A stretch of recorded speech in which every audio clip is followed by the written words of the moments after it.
Il s'est passé tout simplement que le collège, à un moment donné, a été amené à prendre une décision à l'encontre de Sonatel qui ne respectait pas des dispositions réglementaires et juridiques de ce pays.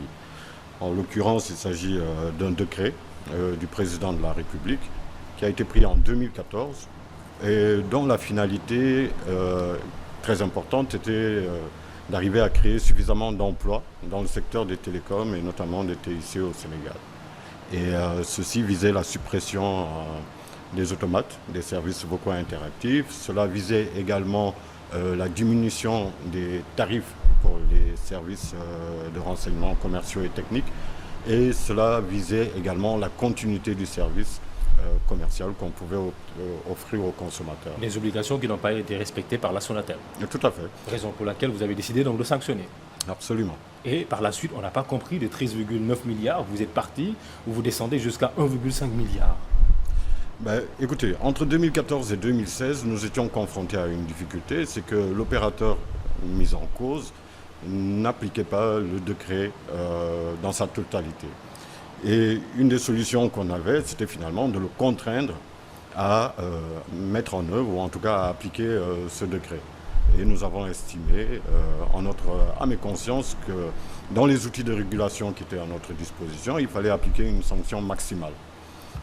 Au-delà de cette sanction maximale qui pouvait être portée à 3% du chiffre d'affaires de l'opérateur, il est important de signaler qu'à côté de ça, il existait une astreinte de 10 millions par jour.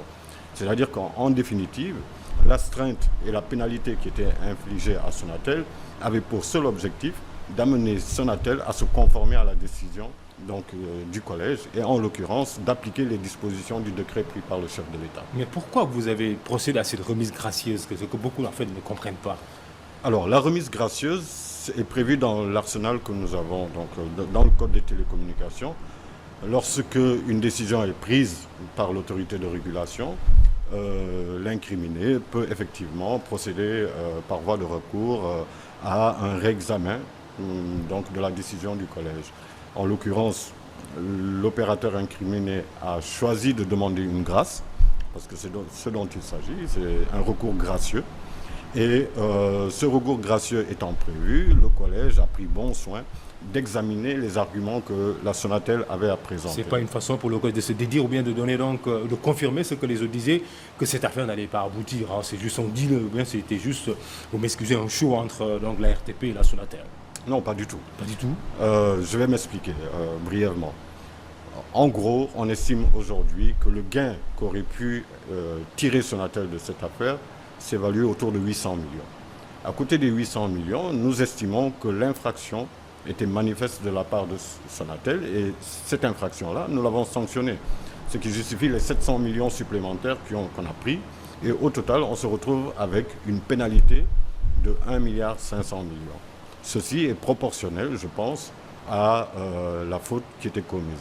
La première démarche, donc dans la première décision, ce que nous avons souhaité, c'est absolument contraindre Sonatel à respecter la décision.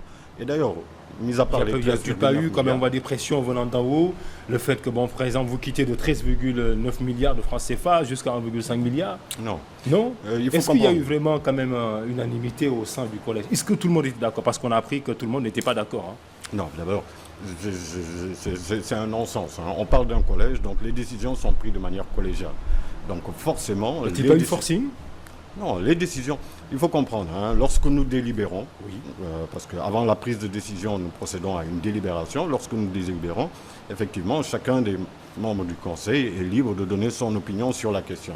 Mais les décisions sont prises de manière collégiale. Et les décisions qui sont prises par le collège ne sont pas les décisions du collège. Ça encore, je tiens à faire une précision. Les décisions prises sont les décisions de l'ARTP.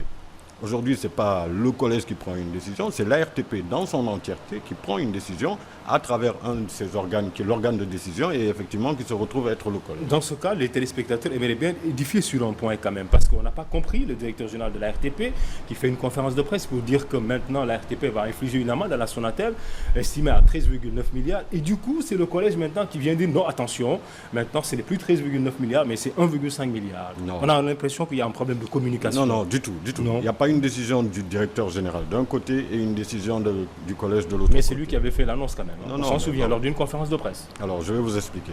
Il y a un organe de décision, c'est le collège. Un organe d'exécution, c'est la direction générale. Donc, effectivement, les décisions prises par le collège sont exécutées par le directeur général. Le directeur général, dans l'exécution des décisions prises par le collège de la RTP, effectivement, peut être amené à mener une communication, et c'est tout à fait dans ses prérogatives. D'ailleurs, je pense que c'est la première fois que le collège a à s'exprimer sur des décisions qu'elle a prises, mais je pense que c'est un sujet d'actualité qui intéresse l'ensemble des Sénégalais et sur lequel nous devons nous expliquer. Tout à fait. Alors, juste une petite question avant de vous laisser partir, M. Fall.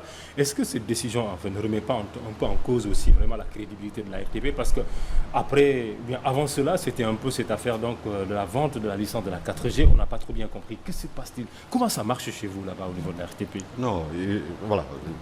De manière très simple, hein, on est appelé à prendre des décisions en matière de régulation.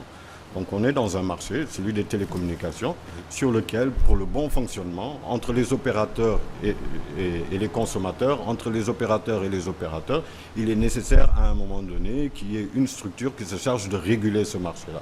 C'est un peu le rôle qui est dédié aujourd'hui à la RTP. Et dans les décisions que nous prenons, il n'y a pas de parti pris. Dans les sanctions que nous appliquons, c'est lorsque les règles du jeu ne sont pas établies. Et ceci est codifié, encore une fois. Il ne s'agit pas de sortir 13 milliards d'un chapeau ou 1,5 milliard d'un chapeau. Il s'agit tout simplement de regarder ce que le code prévoit dans le cas d'infraction et de nous y appliquer. Une dernière chose, il a été demandé une grâce. D'accord ? Oui. Nous avons évalué les gains que pouvait retirer Sonatel de cette affaire. On l'a estimé plus ou moins à 800 millions avec la Sonatel. À côté de ça, il y a une amende de 700 millions pour l'infraction commise sur la période 2014-2016. Et ça n'a rien à voir. Hein. Donc, en réalité, aujourd'hui, Sonatel voulait, au fond, que la décision soit rapportée. C'est l'objet du recours. Donc, le recours visait à ce que, tout simplement, la décision soit totalement annulée. Ce que le collège fait, c'est confirmer effectivement les manquements de Sonatel. Et l'amende qui a été infligée a été proportionnelle. Mais dans la démarche, ce qu'on visait en premier lieu, c'était effectivement de contraindre Sonatel par tous les moyens à respecter le décret.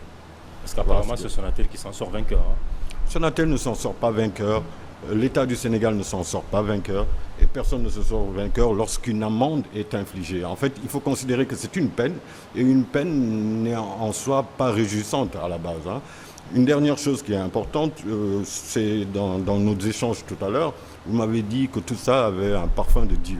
Je tiens à être clair, si aujourd'hui on considère que la RTP a fait un deal avec Sonatel, on peut tout aussi bien considérer que la RTP a fait un deal avec l'État du Sénégal, parce qu'on a tendance à oublier que Sonatel, c'est également aussi dans son actionnariat l'État du Sénégal.